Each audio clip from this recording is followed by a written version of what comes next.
Madam use ಮಾತ್ರ vote ಹಾಕಕ್ಕೆ ಮಾತ್ರ ಯೂತ್ ಬೇಕಾ? ಅವ್ರ ಹಕ್ಕುಗಳನ್ನ ಅವರ ರೈಟ್ಸನ್ನ ಕೇಳಿದ್ರೆ ಲಾಠಿ ಪ್ರಹಾರ ಆಗಬೇಕಾ? ಸೊ ಇವಾಗ ಯೂತ್ಸ್ ನಮ್ದು ಇಂಡಿಯಾ ಇವಾಗ ಯಾವ ಸ್ಟೇಜಲ್ಲಿ ಇದೀವಿ ನಾವು ಅಂದ್ರೆ highest youth population in the world ಅಂತ ಹೇಳ್ಬೋದು ನಾವು. ಯಾಕಂದ್ರೆ highest population over all world ಇವಾಗ ಇಂಡಿಯಾದ ನಡೀತಿದೆ. ವೋಟ್ ಹಾಕಕ್ಕೆ ಬಂದಾಗ ಅದು ನಮ್ಮ ರೈಟ್ಸ್, ನಾವು ಯೋಚನೆ ಮಾಡಿ ಥಿಂಕ್ ಮಾಡಿ ಹಾಕಬೇಕು. ಇವಾಗ ಯಾರು ಅಷ್ಟೊಂದು ಅನ್ಎಜುಕೇಟೆಡ್ ಇಲ್ಲ.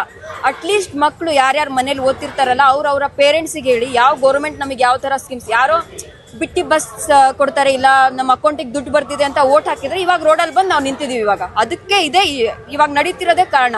ಈಗ ಯಾವುದೋ ಗೌರ್ಮೆಂಟ್ ಇದೆ ಅದನ್ನ ಬೀಳಿಸಿದ್ರೆ ಇನ್ನೊಂದು ಗೌರ್ಮೆಂಟ್ ಬರುತ್ತೆ, ಅವ್ರು ಬಂದು ಅವರು ಭರವಸೆನೇ ಕೊಡೋದು. ಅವ್ರು ಯಾವ ಥರ ವರ್ಕ್ ಮಾಡ್ತಾರೆ ಅನ್ನೋದು ಬೇಕು. ಇವಾಗ ನಮಗೆಲ್ಲ ಅಷ್ಟೊಂದು ಎಕ್ಸಾಮ್ಸ್ ಮಾಡಿ, ಇವಾಗ ಇವ್ರಿಗೆ ಅಷ್ಟೊಂದು ಪ್ಯಾಟ್ರನ್ ಎಲ್ಲ ಮಾಡಿ ಆ ಥರ ಎಕ್ಸಾಮ್ಸ್ ಇದೆ. ಮತ್ತೆ ಇಯರ್ಲಿ ಅವರು ಕೋಚಿಂಗ್ ಸೆಂಟ್ರಿಗೆಲ್ಲ ದುಡ್ಡು ಹಾಕಿ ಕಳಿಸಿರ್ತಾರೆ ಪೇರೆಂಟ್ಸ್ ಓದಿ ಬರೀಲಿ ಅಂತ. ಇವಾಗ ನಾನು ಕೇಳೋದು ಒಂದೇ, ಅವರು ಬರ್ತಾರಲ್ಲ ಓಟ್ ತಗೊಂಡೇ ತಾನೇ ಅವ್ರು ಬಂದಿರೋದು, ಅವ್ರಿಗೆ ಕೊಡಿ ಕೋಚಿಂಗ್ನ, ಅವರಿಗೂ ಬೇಕು ಕೋಚಿಂಗು. ಯಾಕಂದ್ರೆ ವಿತೌಟ್ ಅವ್ರಿಗೆ ಕಾನ್ಸ್ಟಿಟ್ಯೂಷನ್ ಅನ್ನೋದೇ ಗೊತ್ತಿಲ್ಲ. ಹೋಗ್ಲಿ ಎಷ್ಟು ಪೇಜಸ್ ಇದೆ ಕಾನ್ಸ್ಟಿಟ್ಯೂಷನ್ ಬುಕ್ಕಲ್ಲಿ ಅದು ಗೊತ್ತಾ ಅವ್ರಿಗೆ? ಹೋಗ್ಲಿ ಯಾರು ಬರ್ದಿದ್ದಾರೆ, ಎಷ್ಟು ಜನ ಇನ್ವಾಲ್ವ್ ಆಗಿದೆ ಏನು ಗೊತ್ತಿಲ್ಲ ಅವ್ರಿಗೆ. ಫಂಡಮೆಂಟಲ್ ರೈಟ್ ಅನ್ನೋದು ಒಂದು ಪಾರ್ಟ್, ಯಾವ ಪಾರ್ಟಲ್ಲಿ ಬರುತ್ತೆ ಅದು ಗೊತ್ತಿಲ್ಲ ಅವ್ರಿಗೆ. ಅಂಥವ್ರನ್ನ ತಂದು ನಿಲ್ಲಿಸಿ ಸೀಟಲ್ಲಿ ಕೂರಿಸಿ ನಾವು ಇವತ್ತಿನ ದಿನ ಬೀದಿಯಲ್ಲಿ ನಮಗೆ ಹಕ್ಕು ಕೊಡಿ, ರೈಟ್ ಕೊಡಿ, ಎಜುಕೇಶನ್ ಬೇಕು ಅಂದ್ರೆ ಅವ್ರು ಎಲ್ಲಿಂದ ಬಂದು ಕೇಳ್ತಾರೆ? ಇವಾಗ 23 ದಿನಗಳಿಂದ ಅವ್ರು ಯಾರೋ ಹಂಗರ್ ಸ್ಟ್ರೈಕ್ ಮಾಡ್ತಿದಾರಂತೆ. ಅವ್ರನ್ನ ಹೋಗ್ಲಿ ಗೌರ್ಮೆಂಟ್ ಹೋಗಿ ಕೇಳಬೇಕು ತಾನೇ ಏನಕ್ಕೆ, ಏನು ನಡೀತಿದೆ ಅನ್ನೋದು. ಅವ್ರು ಕ್ವಶನ್ ಮಾಡಿರೋದೇ ಅದನ್ನ ಕೇಳಿದೇನೆ ಅವರು ಸ್ಟೂಡೆಂಟ್ ಮೇಲೆ ಲಾಠಿ ಪ್ರಹಾರ. ಹೌದು, ಏನಾದ್ರು ಹಿಡ್ಕೊಂಡು ಹೋಗಿದ್ರೆ ಅವ್ರನ್ನ ಸಾಯಿಸಕ್ಕೆ, ಅವ್ರ ಹತ್ರ ಗನ್ ಏನಾದ್ರು ಇತ್ತು ಅವ್ರಿಗೆ, ಅವ್ರ ಮೇಲೆ ಹಲ್ಲೆ ಮಾಡಕ್ಕೆ.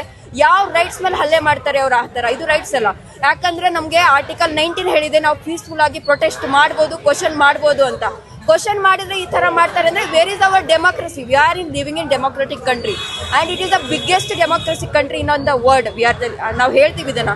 ಯಾವ ತರ ಇದೆ ಇವಾಗ? ಎಷ್ಟು ಯೂತ್ಗಳಿಗೆ, ಎಷ್ಟು ಸ್ಟೂಡೆಂಟ್ಸ್ಗಳಿಗೆ ಹಾಗೂ ಮಹಿಳೆಯರಿಗೂ ಕೂಡ ಅಸಭ್ಯವಾಗಿ ನಡ್ಕೊಳ್ಳೋದು, ಲಾಠಿ ಲೇಟ್ ಕೊಡೋದು, ಅಸಭ್ಯ ಅವರು. ಈಗ ನಾನು ಇಲ್ಲಿ ಮಹಿಳೆ, ಹುಡುಗಿ ಆ ತರ ಕ್ವಶನ್ ಮಾಡಕ್ ಹೋಗಿಲ್ಲ. ಇದು ಎಲ್ರದ್ದು ಸಮಸ್ಯೆ ಓವರ್ ಆಲ್ ಇಂಡಿಯಾ. ಈಗ ನೋಡಿ, ಹಿಂದೂ ಮುಸ್ಲಿಂ ರಿಲಿಜನ್ ಕಮ್ಯುನಲಿಸಂ ತರಕ್ ಹೋಗ್ಬೇಡಿ ಇದ್ರಲ್ಲಿ. ನಾನು ಮೀಡಿಯಾದವ್ರಿಗೂ ಹೇಳ್ತೀನಿ.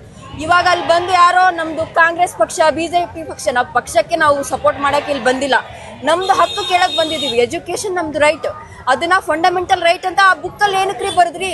ಅದು ರೈಟ್ ಆಗದೆ ಇರ್ಲಿಲ್ಲ ಅಂದ್ರೆ ನಾವ್ ಏನಕ್ಕೆ ಕೇಳ್ತಿದ್ವಿ ನಿಮ್ಮ ಹತ್ರ ಬಂದು? ಅದು ನಮ್ ರೈಟ್, ಕೇಳೋ ಅಧಿಕಾರ ನಮ್ಗಿದೆ, ನಾವು ಕೇಳ್ತಾ ಇದೀವಿ. ಹೊಡೆಯೋ ಅಧಿಕಾರ ಅವ್ರಿಗಿಲ್ಲ. ನಾವು ಅಧಿಕಾರ ಕೊಟ್ಟು ಆ ಸೀಟ್ ಮೇಲೆ ಕೂರಿಸಿದೀವಿ ಅಂದಮೇಲೆ ನಾವು ಕ್ವಶನ್ ಮಾಡ್ತೀವಿ. ಅವ್ರಿಗೆ ಬೇಕಿದ್ದಾಗ ಬಂದು ಓಟ್ ತಗೊಂಡು ಕುತ್ಕೊಳ್ಳೋದಲ್ಲ. ಕೂರಿಸಿದೀವಿ ಅಂದಮೇಲೆ ಅವ್ರನ್ನ ಇಳಿಸೋ ಅಧಿಕಾರನೂ ನಮ್ಮ ಹತ್ರ ಇದೆ. ಅದನ್ನ ಇವತ್ತು ನಾವು ತೋರಿಸ್ತಾ ಇದೀವಿ. ನಿಮ್ಮ ಬೇಡಿಕೆಗಳು, ನಿಮ್ಮ ಡಿಮ್ಯಾಂಡ್ಸ್ ಎಲ್ಲ ಏನೇನೆಲ್ಲ ಇದೆ? ನಮ್ಮ ಬೇಡಿಕೆಗಳೇನಿಲ್ಲ. ಅಟ್ಲೀಸ್ಟ್ ಇವಾಗ ನಾನೇನು ನೀಟ್ ಎಕ್ಸಾಮ್ ಬರ್ದಿಲ್ಲ, I am not a NEET student. ನಾನು ಬಂದಿದ್ದೀನಿ, ನಾವಿಬ್ರು ಇಲ್ಲಿ ಬಂದಿದ್ದೀವಿ ಸಪೋರ್ಟ್ ಮಾಡಕ್ಕೆ. ಇವಳು ತಮಿಳ್ನಾಡಿಂದ ಬಂದಿದ್ದಾಳೆ. ಜಸ್ಟ್ ಯಾಕೆ ನಾನು ಇನ್ನೊಂದು ಹೇಳಕ್ ಕ್ವಶನ್ ಮಾಡ್ತೀನಿ ಅಂದ್ರೆ, ಇವಾಗ ಹೇಳ್ತೀನಿ ಇನ್ನೊಂದು. ಕೆಲವೊಬ್ರು ಪೇರೆಂಟ್ಸ್ ಇದ್ದಾರೆ, ಕೆಲವೊಬ್ರು ಸ್ಟೂಡೆಂಟ್ಸ್ ಇದ್ದಾರೆ, ಅವ್ರು ನೀಟ್ ಎಕ್ಸಾಮ್ ಬರ್ದಿಲ್ಲ ಅಂದಮೇಲೆ ಅದು ಅವ್ರ ಸಮಸ್ಯೆ ಆಗಲ್ಲ ಅಂತ ಅಲ್ಲ. ಎಜುಕೇಶನ್ ಅನ್ನೋದು ಎಲ್ರೂ ಸಮಸ್ಯೆ. ಈಗ ಯಾರೇ ಆಗಲಿ ಆರ್ಥಿಕವಾಗಿ ಮುನ್ಗಡೆ ಬರಬೇಕಿಲ್ಲ, ಅವ್ರು ಏನಾದರೂ ಅಚೀವ್ ಮಾಡಬೇಕು ಅಂದರೆ ಎಜುಕೇಷನ್ ಅನ್ನೋದು ಬೇಕೇ ಬೇಕು.